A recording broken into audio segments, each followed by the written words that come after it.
राधे राधे, हरे कृष्णा। कैसे हो आप सभी लोग? आशा करती हूँ आप सभी परम मंगल में होगे, स्वस्थ होगे, अच्छे होगे। अच्छा, आप लोगों को बड़े सारे प्रश्न होते हैं अपने बाल गोपाल लड्डू गोपाल को लेके कि दीदी हमारे लड्डू गोपाल का हमने ध्यान से देखा, कान नहीं है क्या? हमारे लड्डू गोपाल खंडित है। हमारे लड्डू गोपाल की छाती पर पंजे का निशान नहीं है, पैर का निशान नहीं है, क्या वो खंडित है? हमारे लड्डू गोपाल के पैरों में स्वास्तिक नहीं है, सतिया नहीं है, क्या वो खंडित है? हमारे लड्डू गोपाल के एक आधी अंगूठे या फिर उंगली टूटी पड़ी है, क्या वो खंडित है? ऐसा मन में वहम आपके पहली बात तो आता ही कैसे है? और खंडित लड्डू गोपाल किस अवस्था में होते हैं? या फिर हमने अपने बाल गोपाल लड्डू गोपाल की प्राण प्रतिष्ठा नहीं करी है, तो अब हम क्या करें? ऐसे न जाने अनेकों प्रश्न आप लोगों के मन में आ जाते हैं। पहले वीडियो को प्रारंभ करने से पहले मैं अपनी बात बताती हूँ। आज तक मैंने नहीं देखा कि मेरे लड्डू गोपाल के छाती पे निशान है या नहीं है। आज तक मैंने नहीं देखा कि मेरे बाल गोपाल के पैरों में स्वास्तिक का निशान है या नहीं है। मेरा बच्चा मुझे सबसे अच्छा लगता है, अर्थात हजारों बच्चे बैठे होंगे ना, तो मेरी नजर मेरे ही बाल गोपाल लड्डू गोपाल पे जाती है। मुझे खुद पता चल जाता है कि मेरा लड्डू गोपाल उदास है, कि मेरा लड्डू गोपाल खुश है। ये मेरी खुद की भावना होती है। और रही बात कि मेरे लड्डू गोपाल का हाथ नहीं है, पैर नहीं है, अंगूठा नहीं है, मैं इतने दिनों से पूजा अर्चना वंदना कर रही हूँ और अब मैं क्या करूँ, तो इसके बारे में भी मैं आज आप लोगों को डिटेल में वीडियो बनाने वाली हूँ। बहुत दिनों पहले मेरे पास एक मैसेज आया था कि कहते हैं कि लड्डू गोपाल के छाती पे एक पंजे का निशान होना बहुत ज्यादा जरूरी है, जो कि एक ऋषि जी द्वारा स्थापित किया था। तो क्योंकि विष्णु भगवान की छाती पर भी पंजे का निशान है, तो मैंने अपने लड्डू गोपाल को ध्यान से देखा तो मेरे लड्डू गोपाल की छाती पे पंजे का निशान नहीं था। अब मैं उनकी पूजा करूं या ना करूं, आप कृपया करके बताइए। जिसकी पूजा आप 2-3 साल से कर रहे हो या फिर कितने साल से कर रहे हो, अचानक से आपने कोई वीडियो देख ली और वीडियो देखने के बाद आपको ध्यान आया कि मैं भी अपने लड्डू गोपाल का देखती हूँ। आपने अपने लड्डू गोपाल की जाके छाती पे देखा, निशान नहीं था। संशय आया कैसे मन में? भक्त और भगवान के बीच में जब संशय आ जाता है तो वो भक्ति प्रबल भक्ति नहीं कही जाती है। हमेशा ध्यान रखिए कि जब भी भक्त और भगवान के बीच में संशय आ जाएगा, किसी भी बात का शक आ जाएगा, किसी भी बात के पीछे संदेह आ जाएगा, तो वो भक्ति जो होती है प्रबल भक्ति नहीं कही जाती है। हमने बहुत दिनों से कोई आपने वीडियो देखा कि लड्डू गोपाल के पैर में स्वास्तिक का निशान होना जरूरी है। आपने जाके अपने लड्डू गोपाल को देखा कि लड्डू गोपाल के मन में स्वास्तिक का निशान नहीं है। फिर आपके मन में संशय आ गया कि भाई लड्डू गोपाल के पैर में स्वास्तिक का सतिये का निशान नहीं है, अब हम इनकी पूजा कर सकते हैं या नहीं कर सकते? यहाँ पे भी संशय आ गया। कुछ दिनों पहले आपने एक वीडियो देखी कि प्राण प्रतिष्ठा अगर ना हो तो वो लड्डू गोपाल, अगर जिस लड्डू गोपाल की प्राण प्रतिष्ठा ना हो तो उनमें भूत का वास होता है, प्रेत का वास होता है, ऐसा कोई कह रहा था। आपके मन में भी संशय आ गया, आपने निकाल के अपने लड्डू गोपाल छोड़ दिए। ये सब संशय है। अगर आपके बच्चे, मान लीजिए मैं आपके एग्जाम्पल की बात कर रही हूँ कि आपने अपने लड्डू गोपाल को किस रूप में रखा है? बच्चे के रूप में रखा होगा। वैसे भी लड्डू गोपाल बाल स्वरूप ही है। लड्डू गोपाल बहुत छोटे हैं, बाल स्वरूप है और वो बच्चे के ही स्वरूप है। अगर कुछ दिनों बाद आपको पता चलता है कि आपका बच्चा ध्यान से सुन नहीं पाता है या फिर बोल नहीं पाता, आप उसको कहाँ अनाथ आश्रम में छोड़ के आ जाओगे? आप मुझे बताइए, अनाथ आश्रम में छोड़ के आ जाओगे? नहीं ना। तो लड्डू गोपाल जो होते हैं वो आपके बच्चे के समान होते हैं। जब आप भक्ति कर रहे हो तो भक्ति में इतनी प्रबलता दिखाइए कि किसी की भी बातों पे आके अपने बाल गोपाल लड्डू गोपाल पे किसी भी प्रकार का कोई संशय ना करें कि उनकी छाती पे निशान है या फिर पैरों पे निशान है। हम तभी पूजा अर्चना वंदना करेंगे, अगर नहीं है तो हम नहीं करेंगे।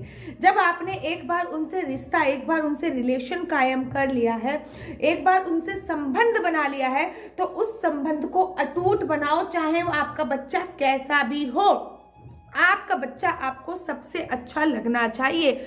आपका बच्चा आप पे निर्भर करता है कि आपकी सेवा पूजा अर्चना वंदना से आपको खुद ही फील होने लगता है कि लड्डू गोपाल कब हंस रहे हैं, लाला कब खुश है, लाला कब दुखी है, अब लाला खुशी है या लाला खुश नहीं है, ये आपके ऊपर निर्भर करता है। दूसरी बात, बड़े सारे लोगों का ये भी प्रश्न होता है कि बाल गोपाल लड्डू गोपाल की आप लोगों ने प्राण प्रतिष्ठा नहीं करी है, और अगर और अगर लड्डू गोपाल की प्राण प्रतिष्ठा ना करी जाए तो वो प्रतिमा बेकार होती है। देखिए, पहली बात तो आप जब लड्डू गोपाल लेके आ रहे हो तो अच्छे दिन लेके आए। अगर आप नए दिन लेके आ रहे हो, उसके बाद विधि विधान से आप लोग प्राण प्रतिष्ठा कीजिए, पंडित जी से भी करवा सकते हैं। अगर आपने प्राण प्रतिष्ठा नहीं करी है और आपकी पीढ़ी दर पीढ़ी लड्डू गोपाल चले आ रहे हैं, या फिर पीढ़ी दर पीढ़ी भी नहीं चले आ रहे, आप 2 महीने से, 3 महीने से, 4 महीने से, 5 महीने से, 2-3 साल से पूजा अर्चना वंदना कर रहे हो, और अब आपने कोई वीडियो देखी है कि हमने प्राण प्रतिष्ठा नहीं करी, तो पूजा अर्चना वंदना करते करते स्वतः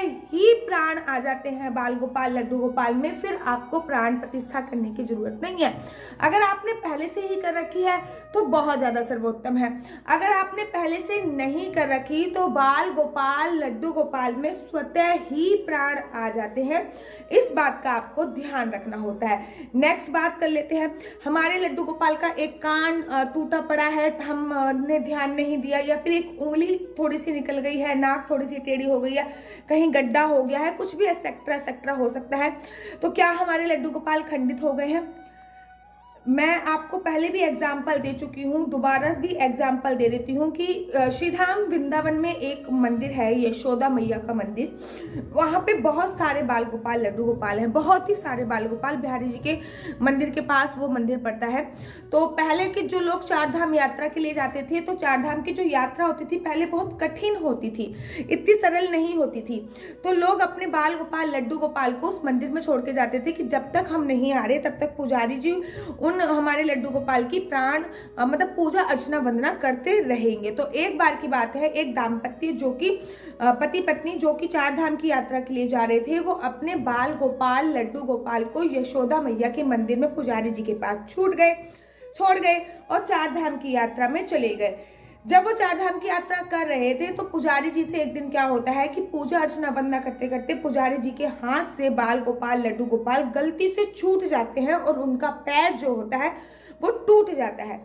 अब पुजारी जी ने वृंदावन के सभी संतों को बुलाया और बोला कि मैं क्या कर दूं। सभी संतों ने बोला कि भैया ये तो खंडित हो चुके हैं, अब जब खंडित हो चुके हैं तो इनका विसर्जन करना ही सबसे सर्वोत्तम होता है। आप यमुना नदी पे पास जाइए और आप यमुना नदी में ही इनको प्रवाहित कर दीजिए।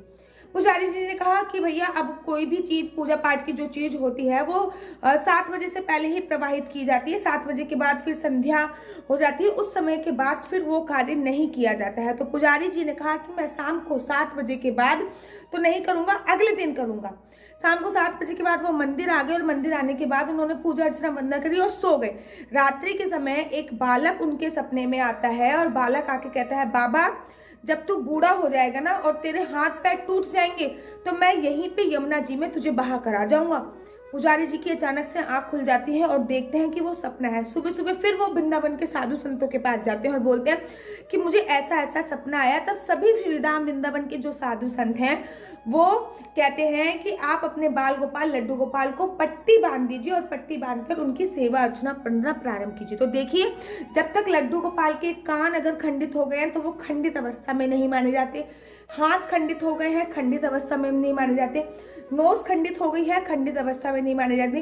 पैर खंडित हो गए हैं, खंडित अवस्था में नहीं माने जाते। लेकिन उनकी जब गर्दन ही अलग हो जाती है तब उनको खंडित अवस्था में माना जाता है। थोड़ा सा अक्षत उनके ऊपर छिड़क के तब आप उनको यमुना जी या फिर यमुना जी में, गंगा जी में या फिर पीपल के पेड़ के नीचे गड्ढा करके दबा सकते हैं। तो जब तक इनके हाथ पैर आंख नाक खंडित हो रहे हैं तब तक आप उनको खंडित की श्रेणी में नहीं रखते। तो आशा करती हूँ कि आज आपके जितने भी संशय हुए होंगे वो सारे क्लियर हो गए होंगे। और अगर आपको मेरी वीडियो अच्छी लगती है तो आप अपना YouTube चैनल हरी बोल को लाइक शेयर सब्सक्राइब करना बिल्कुल भी मत भूलिए। अगर आपकी कोई भी इंफॉर्मेशन, कोई भी इंक्वायरी है तो आप मेरी इंस्टाग्राम ID डॉक्टर आशु दीदी पे मेरे से संपर्क कर सकते हैं, मुझे मैसेज डाल सकते हैं। जब भी मैं आपका मैसेज देखूंगी तो यथाशीघ्र आपके मैसेज का उत्तर देने की कोशिश करूंगी। राधे राधे, हरे कृष्णा।